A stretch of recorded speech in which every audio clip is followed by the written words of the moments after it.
North reggae music. This is Dr. Negus Imhotep coming to you today on the second day of summer in the belly of the beast, better known as Des Moines, Iowa. Babylon makes the rules. We coming to you today. We have a special guest here, a good friend of mine, Bobby Pate. Big Bobby. Hey. Tell me something good, bro. Thanks for having me on your show. I really appreciate this, the Goose. You know, me and you've been pretty good buddies for quite a while. Got a lot of history that resembles a lot of the same things with sports. You know, I remember I was surprised to learn that you played Division I football and kind of your back roots where you come from down south, and all that's just been real interesting. You know, how you changed your name from Rudy Rudison now to Negus Imhotep. Yes. Yeah, I like it's that. called the evolution of life. You know, we go through things sometimes. Yeah. And yeah, transform. Man, it's just nice to have this opportunity, and this podcast is sponsored and supported by Amplify DSM, great organization connected with infinite resources. And as I stated, I'm Dr. Negus Imhotep. I'm the CEO and cultural strategist for Rudison Consultancy Group, LLC. We focus on postulating historical services, cultural competency training,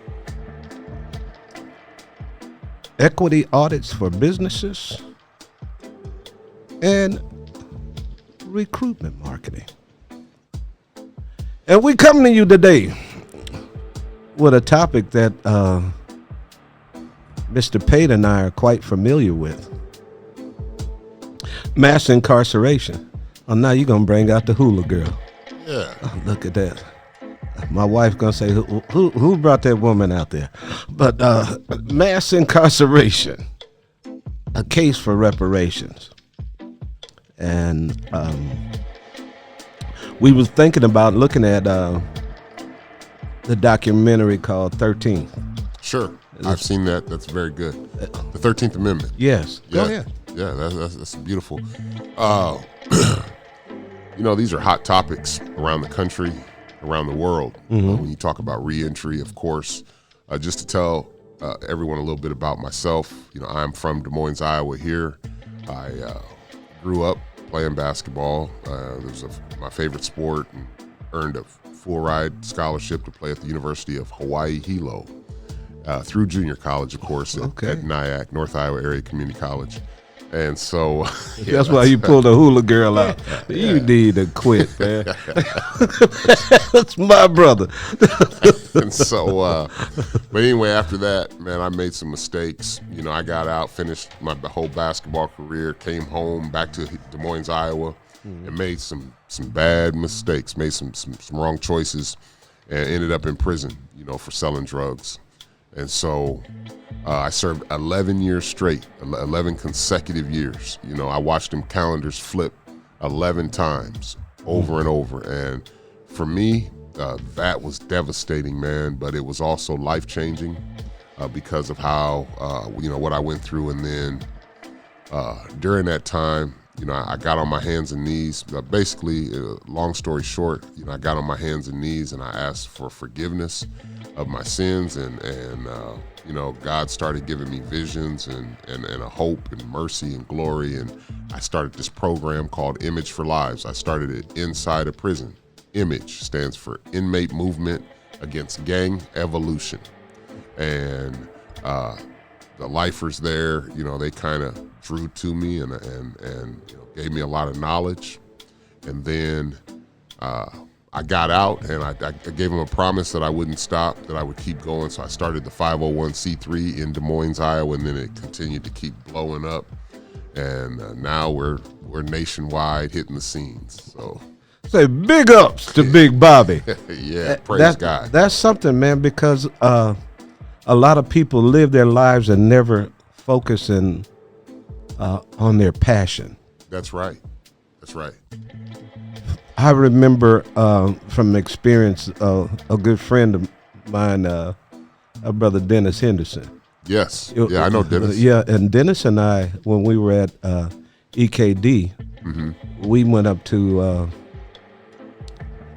not Fort Dodge, but the other Waterloo? No, near Fort Dodge, but it's Webster City. It's west of Fort Dodge.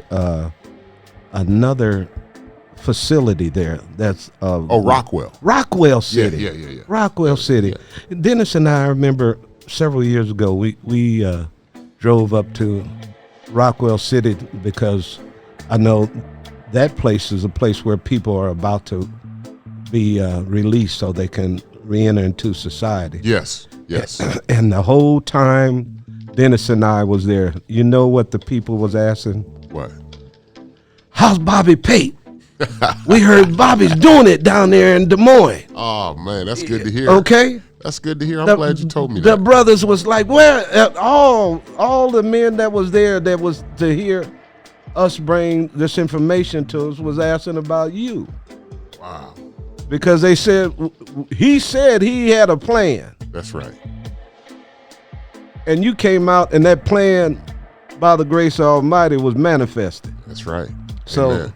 You know, yes, it was. Yeah, not to try to stoop somebody or push somebody up higher than what they need to be, but just to tell the truth. Amen, man. That's so important because when you said you have to follow your passion, that's exactly what I did with the Image for Lives program, and then it kind of just moves itself. I mean, first of all, anytime you got anything built on those biblical principles and standards, the foundation is so solid, that it's hard to move. And so, especially when you're dealing with topics that aren't popular, like reentry, people coming out of prison. Nobody wants to talk about that.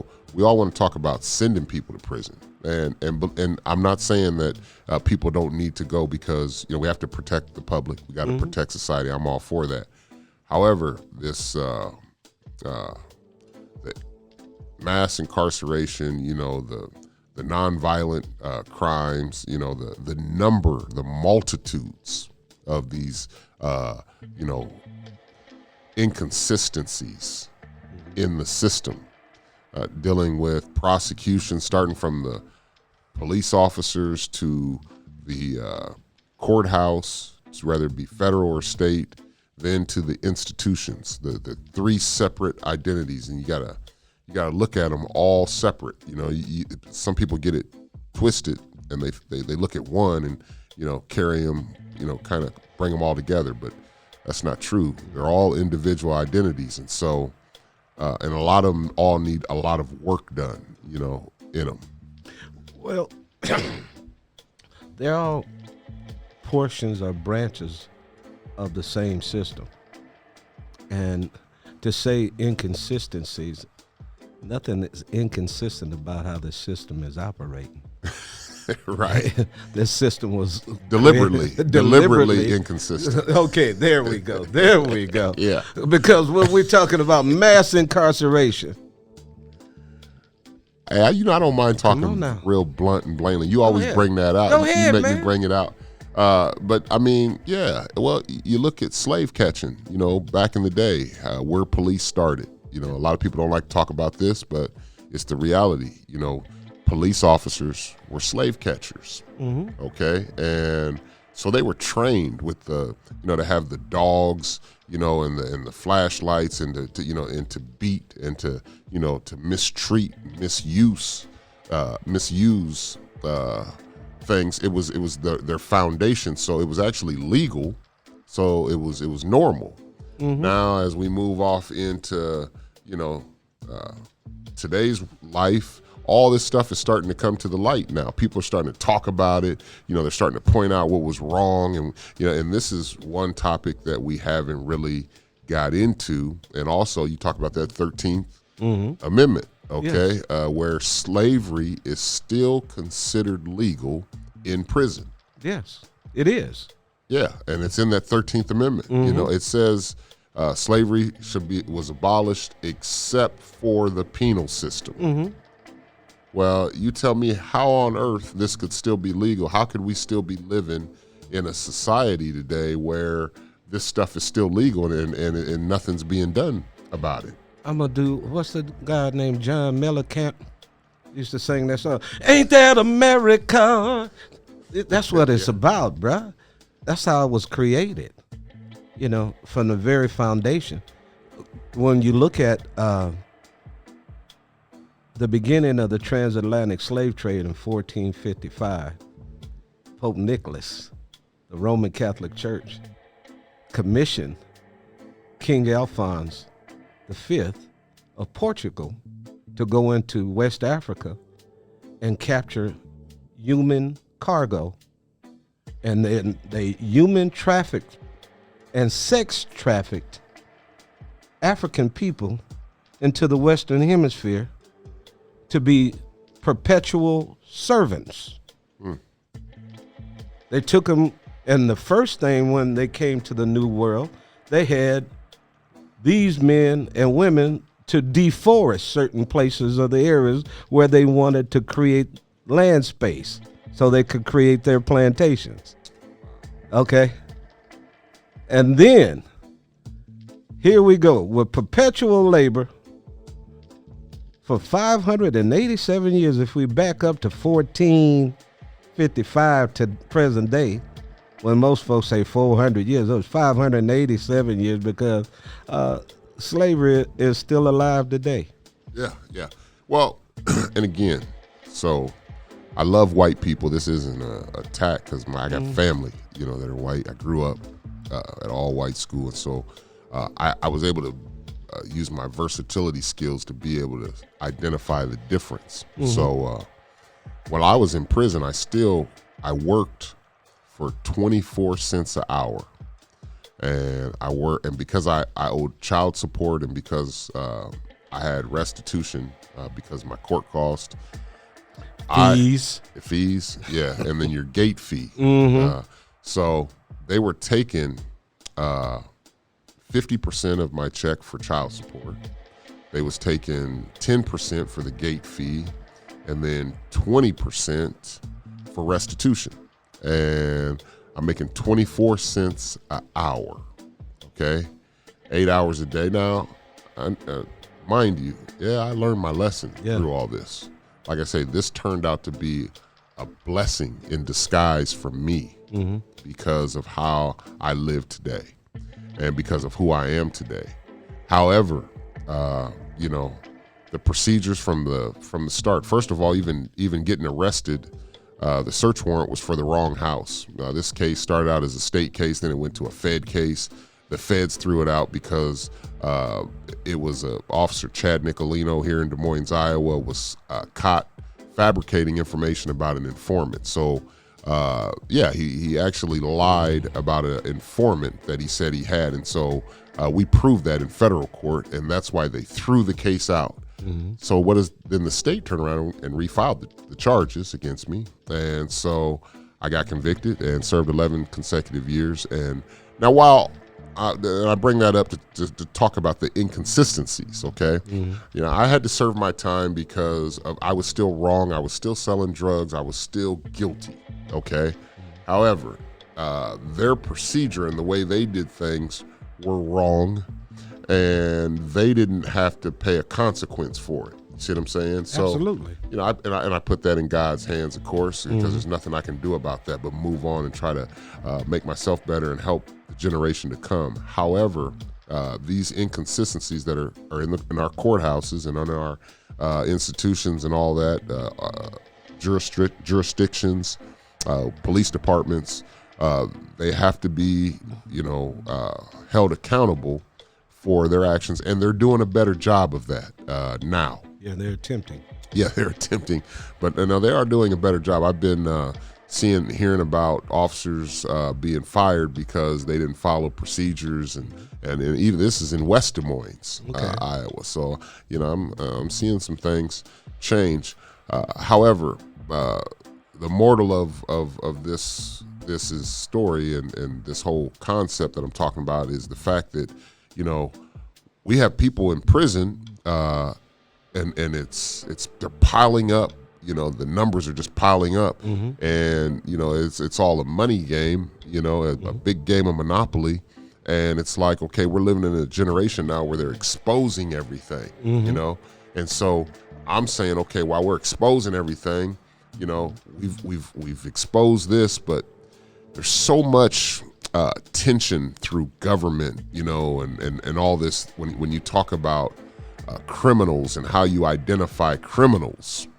And if again, when you take that back to history and looking at that whole process of criminals, well, that reverts back to black people in the slavery days and how they criminalized them to make them slaves again after they legalized slavery. Yep.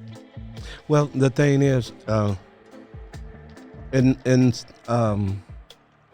this society, whiteness equals property. Blackness equals criminal in this society. And that's the way the vast majority of the society looks at us. Because from the foundation of this country, it was never the intention for a black man or black woman to become a creator of wealth so that they could maintain their family, purchase homes, and do all these other things, because it was never the intent of the founders of this nation. And when you realize that black people in this country, even though there was some indigenous black people here already in this country prior to the transatlantic slave trade, the ones that they brought here to this country, before it was a country, when it was colonies, they started grabbing people because the indelible fact of the color of our skin. Yeah. So looking at that and looking at how the Africans that were brought here from the East to the Western world came here incarcerated. And then they were forced to work on death camps called plantations. See, here's the thing is, when you start talking like this and you speak it to a group of people who can make some change in government, okay, they break down the facts, okay? And this is what makes this stuff so hard to talk about, because when you're talking to a group of black people, automatically, a lot of times it can cause a radical behavior and a racial behavior. And then that makes it unfair for then the whites of today. A lot of them of today weren't those people back then, right? So they feel like they're being blamed for what happened a long time ago. Correct. Okay. And of course, they're right about that. Well, I mean, as far as it's not them. That's correct. That's a fact, because the thing is, however, go ahead. However, when you're still following that systematic way, and it's wrong, and it's been identified that it's wrong, and then that, and you haven't changed it, or you're not making any attempts to look at changing it, or you're not coming together to try to change that, or you might not even know how to change it. Sometimes, why would you change it if it might make you lose your power?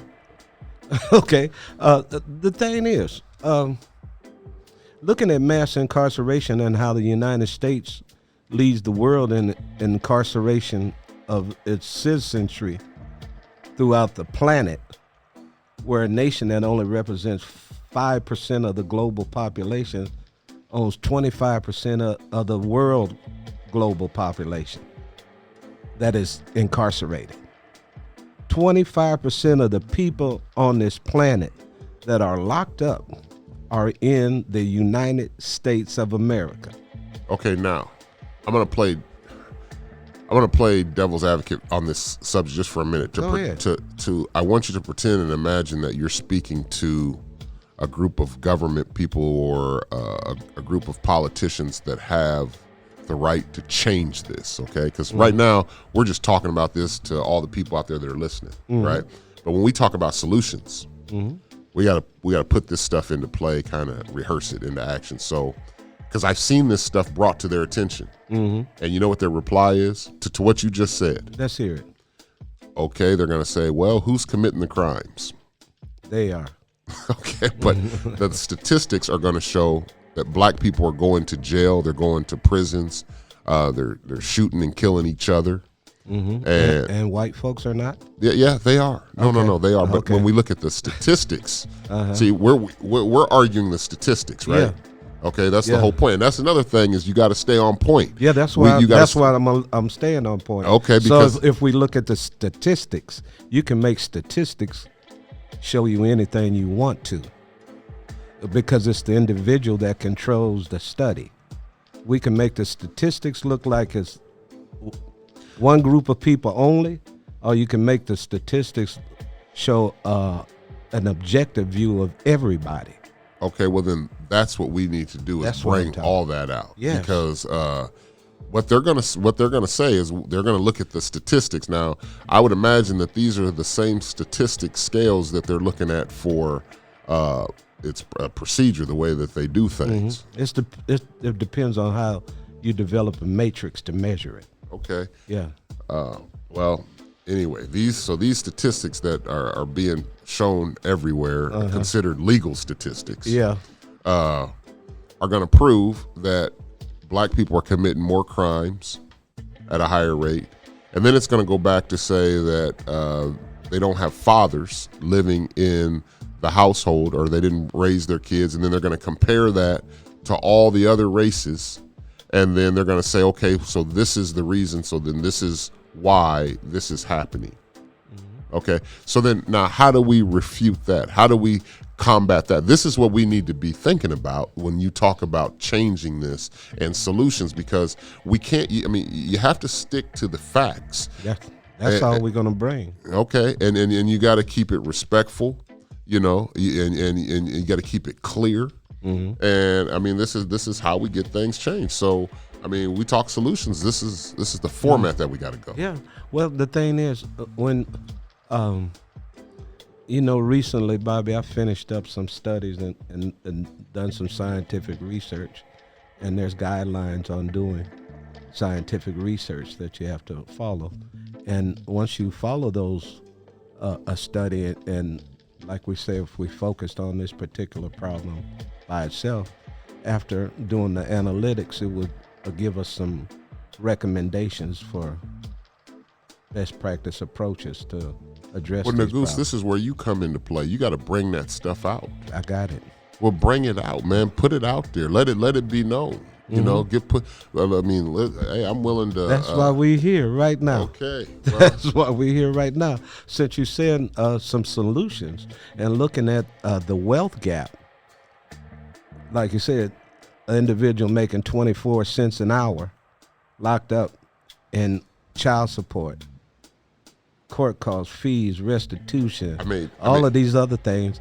You want to draw blood from a turnip by doing that to people.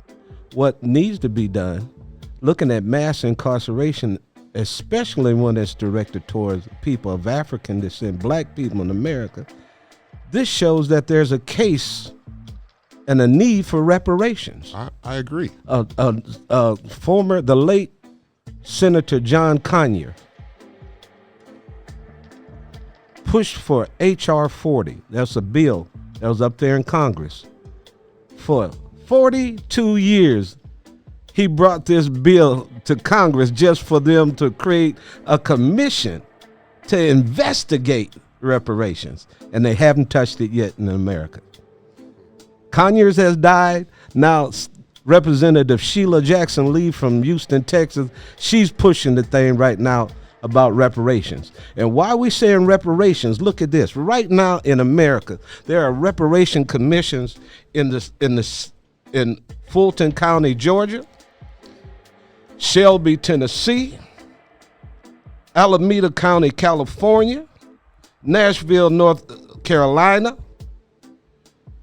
Asheville, North Carolina, not Nashville, Asheville, North Carolina, Kansas City, Missouri, Los Angeles, California, Boston, Massachusetts, Northampton, Massachusetts, Detroit, St. Paul, Minnesota, St. Petersburg, Florida, Providence, Rhode Island, and Durham, North Carolina. And now currently today, the only city in the United States that started paying reparations is Evanston, Illinois.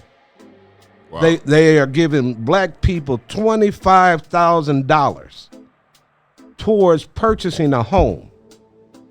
And the reason why they're able to do that is from the marijuana tax from the state of Illinois. They're giving everybody black in the state, if they need a house, $25,000 for a down payment on their house. Oh, wow. That's some good knowledge. Let me ask, so how long have you studied this kind of stuff? Since I was about 18, and now I'm 62. That's pretty interesting. I know that you got your doctor's degree recently. Yeah, but the thing is, that was just going through some format that a university said I had to go through. Right.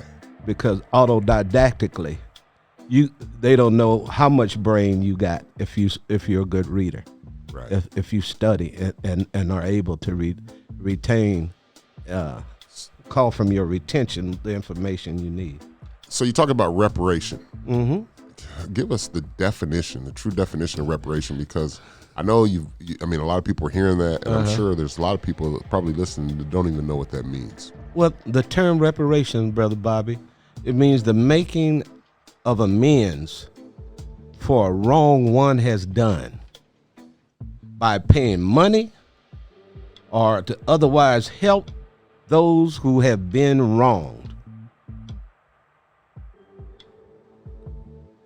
Ashkenazi Jews who were being attacked in Germany during World War II received reparations.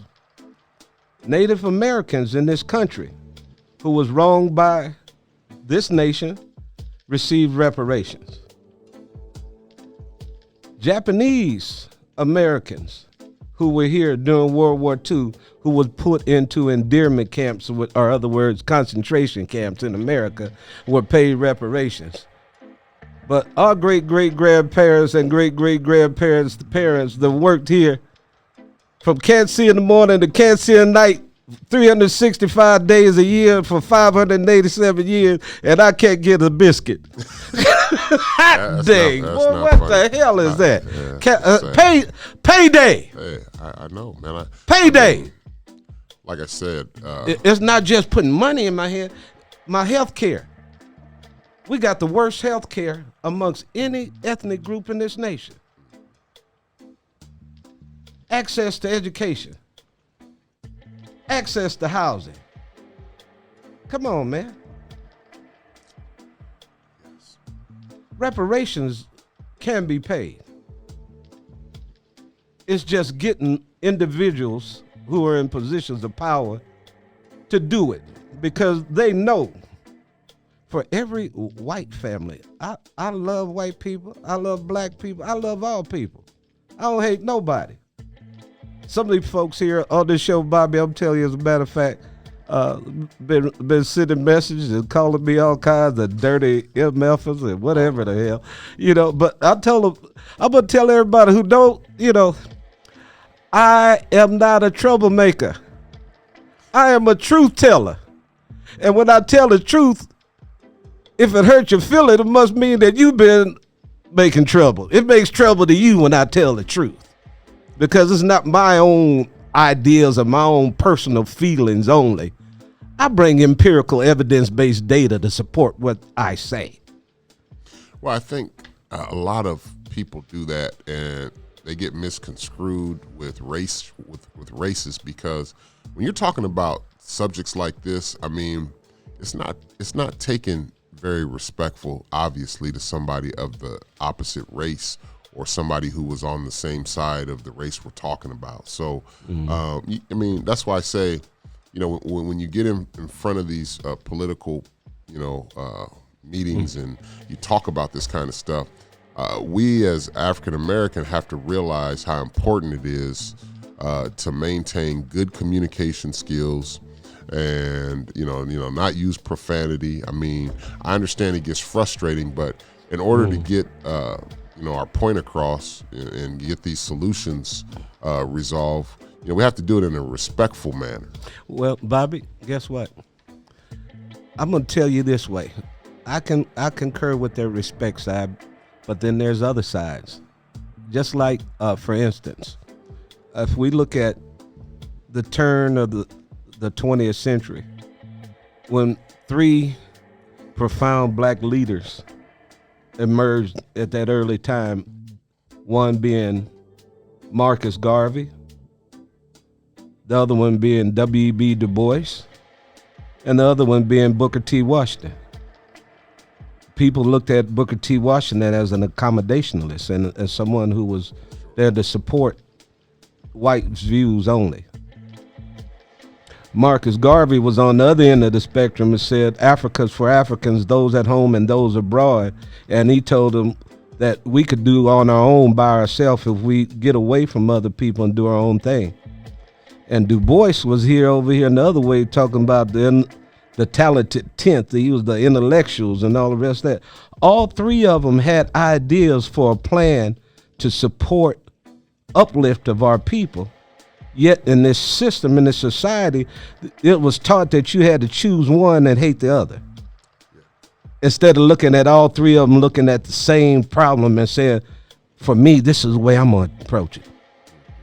For me, I'm going to do it this way. Because Du Bois made it clear, too. He said, W.E.B. Du Bois, he broke away from the NAACP.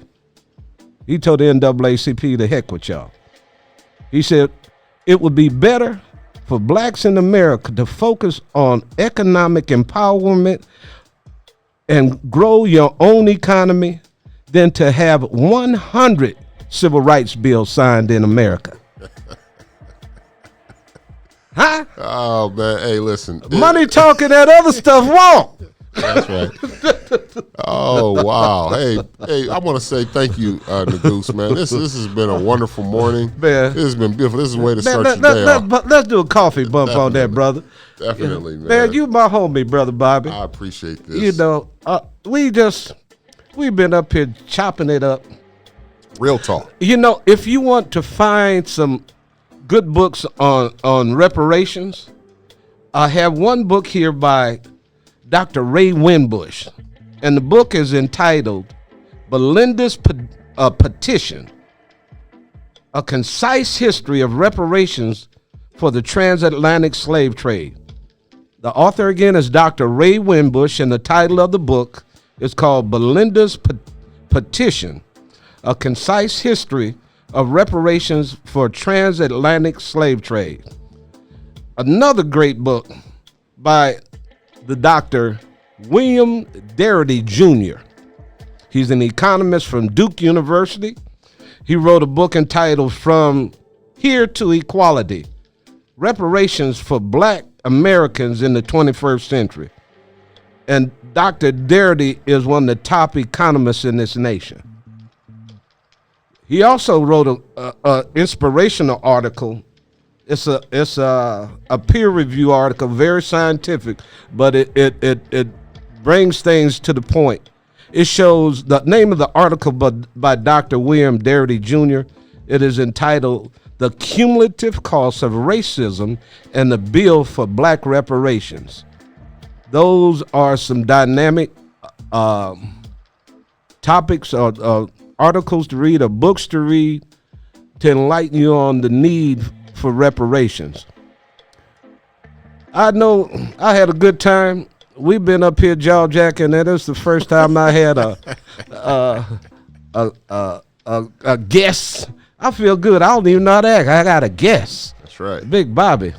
You know Right. what? I'm going to close out with my famous poem, Invictus. It's not my poem. It's William Ernest Henley's poem. And we close out this way.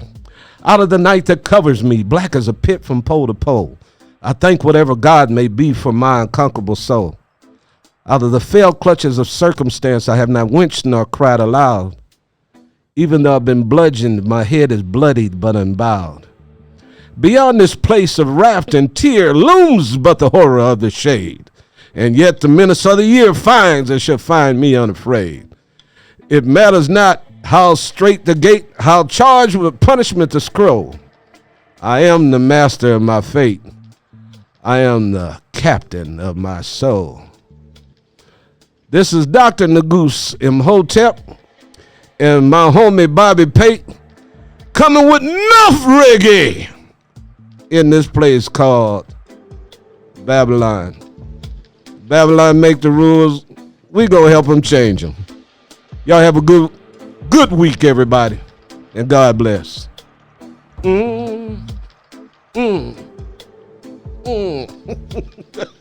Thanks, man.